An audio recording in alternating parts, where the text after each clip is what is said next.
Did you know in 1932, the Australian government declared war on emus to combat their agricultural damage?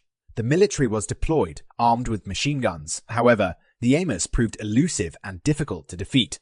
They scattered across the vast Australian landscape, outrunning the soldiers and evading their gunfire. Despite multiple encounters, the military's efforts were unsuccessful, and the war ended in defeat.